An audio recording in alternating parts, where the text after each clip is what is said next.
अलवर जिले से चौंकाने वाला मामला सामने आया है, जहां 2 वर्ष पूर्व चाइल्ड लाइन को लावारिस हालत में मिली एक बालिका की लापरवाही से मौत हो गई। मामला अरावली विहार थाना क्षेत्र का है। 2 साल पहले मिली एक बच्ची की ब्रेन टीबी से मौत हो गई है। जानकारी के अनुसार बता दें कि 12 वर्षीय बच्ची प्रियंका 2 वर्ष पूर्व अरावली विहार थाना पुलिस को लावारिस घूमती हुई मिली थी। पुलिस ने बच्ची को चाइल्ड लाइन के हवाले कर दिया, जहां से उसे आरती बालिका गृह भेजा गया। यहां वर्तमान में बच्ची 5वीं कक्षा में अध्ययनरत थी। अलवर से जितेंद्र सेतिया की रिपोर्ट। सूचना तो जी कल हमारे भाई अशोक उसके पास गई थी। हाँ, पुलिस वाले गए थे कल। उन्होंने बताया भाई ऐसे ऐसे बात है। मैंने कहा ठीक है जी सर, हम कल आएंगे लेने के लिए। क्या बताया? तो बोलो जो तुम्हारी जो उसमें रहती थी वो लड़की एक्सपायर हो गई। जी इसमें रहती थी ना आश्रम में। हाँ, तो तुम्हारी लड़की एक्सपायर हो गई, बताओ तुम लाना चाहते हो या नहीं। मैंने कहा सर हम कल लाएंगे, कल ले आएंगे उसको। काफी रहने वाली थी हम यहाँ उड़ी तरफ। हाँ, हतीन के पास। तो ये यहाँ पर क्यों रह रही थी? अब बता तो दी आपको जी, उसकी जो मम्मी थी उसको लेकर फरार हो गई, किसी आदमी के साथ भागी हो गया। फिर अब हमको तो मालूम नहीं थी कहाँ रहती है कहाँ नहीं रहती वो। हाँ, तो ये बालिका कैसा है? बालिका अभी ये तो हमको मालूम नहीं कैसा ही है। वो तो नहीं से पिता एक्सपायर होगा था इसका। हाँ, इनके कोई मतलब समझ लो, इसके तो कोई नहीं था, इसलिए बेचारी यहाँ रह रही थी। तो बीमार तो थी, अब ये एक्सपायर होगी तो कब से बीमार थी कब से नहीं थी बेचारी। हमने तो देखा नहीं उसको। हमने तो अब ये जब ये जना पहुँचे, मैंने कहा ठीक है जी सर हम ले पाएंगे अपने जो रीति रिवाज अपने से करेंगे उसका बेचारी का। हाँ, पोस्टमार्टम करना। क्या नाम है आपका? देवेंद्र आपके ताऊ लगता हूँ सर। ये बालिका जो हमारे पास में लगभग 2 वर्ष पहले आई थी, अरावली विहार थाने को लावारिस घूमती हुई काले कुएं में मिली थी।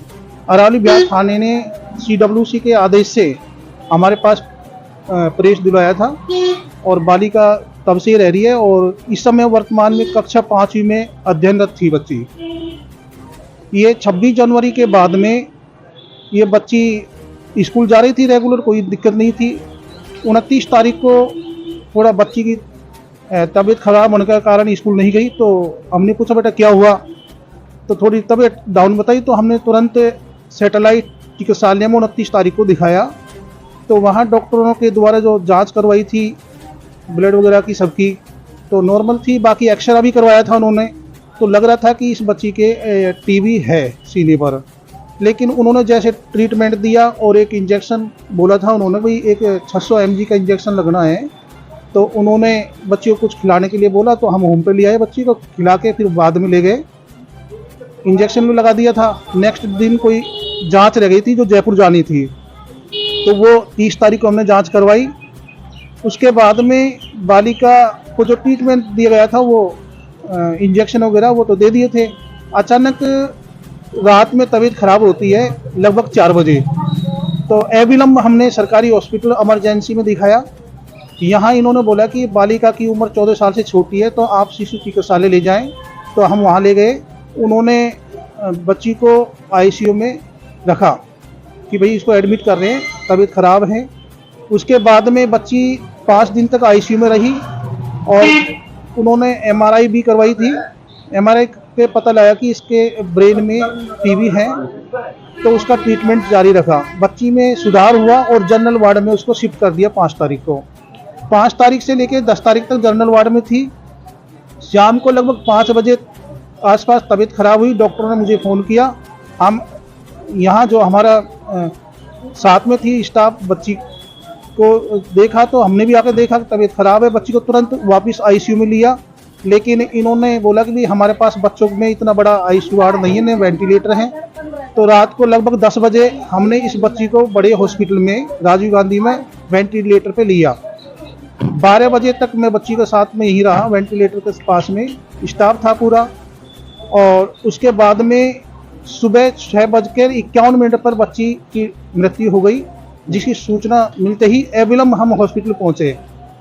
जो भी प्रक्रिया करनी थी वो हमने कानूनी जो विधिक प्रक्रिया वो करवाई और बच्ची को मोर्चरी में रखवा दिया। आज बच्ची को 3 दिन हो चुके हैं, क्योंकि परिजनों को ढूंढने के लिए काफ़ी CWC ने मैं पूछा था, वो कह रहे हैं हमने 3 बार SI रिपोर्ट सहायक निदेशक को दी, लेकिन आज तक हमें रिपोर्ट नहीं दी। बच्ची को जैसी तबीयत खराब हुई 31 जनवरी 2025 में, तो मैंने सहायक निदेशक को भी लेटर दिया था, बाल कल्याण समिति को भी लेटर दिया था, फोन से व्यक्तिगत अध्यक्ष साहब को बता दिया था कि बच्ची की तबीयत ज़्यादा सीरियस है और जयपुर रेफर के लिए किया है। रेफर टिकट भेज दिया। उन्होंने तुरंत 10 तारीख को लेटर लिखा सहायक निदेशक को कि बच्ची की तबीयत ज़्यादा सीरियस है और बालिका गृह को 4 साल से अनुदान नहीं दिया जा रहा आपके द्वारा, और इस कारण से इस बच्ची की सुरक्षा करना और बच्ची को जयपुर तक पहुंचाना आपकी ड्यूटी है। बच्ची के साथ कोई भी अनहोनी घटना घटती है तो उसका स्वयं सहायक निदेशक जिम्मेदार होगा, लेकिन बाल अधिकार विभाग ने इतनी लापरवाही की है कि बच्ची को न तो देखा आज तक कभी, और जब बच्ची मृत होगी उसके बाद में ये प्रक्रिया कर रहे हैं कि सब हमको पता ही नहीं था, किसी ने बताया नहीं, बल्कि रेगुलर लेटर जा रहे हैं CWC के। मैंने भी लेटर भेजा है। लापरवाही कुल मिला के यदि बच्ची समय पर ये सहायता देते तो निश्चित रूप से बच्ची का जीवन जयपुर जाके बच जाता। अनुदान कब से नहीं मिल रहा आपको? सर अनुदान 2021 से नहीं मिल रहा है, क्योंकि कोरोना काल में हमें इन अधिकारियों द्वारा बेहद परेशान किया गया। बच्चियों की नाजायज तरीके से फोटो ली गई, नग्न अवस्था में फोटो ली, जिसकी डिस्ट्रिक्ट जज साहब ने भी उनकी रिपोर्ट हाई कोर्ट को भेज दी है। और ये अपने आप को बचाने के लिए अधिकारियों ने उच्च अधिकारियों से संपर्क किया, उच्च अधिकारियों ने अपने अधिकारियों को बचा लिया, बालिक गृह को परेशान किया गया। लेकिन बच्चों के हित में मैं इतना काम कर रहा हूँ, उसके बावजूद भी 4 साल हो गए, मेरे को 1 रुपया नहीं दिया जा रहा है। क्या नाम है निदेशक का? वर्तमान में निदेशक श्री रविकांत सर जी है। ये बच्ची का क्या नाम है? बच्ची का नाम प्रियंका पुत्री कालीचरण है। जो अब पता लगा है, हमें जब MRI करवाई थी हमें आधार कार्ड मिला, तब पता लगा कि ये बच्ची तो पहले अलीगढ़ और यूपी की बता रही थी, लेकिन अब निकली हरियाणा पलवल की।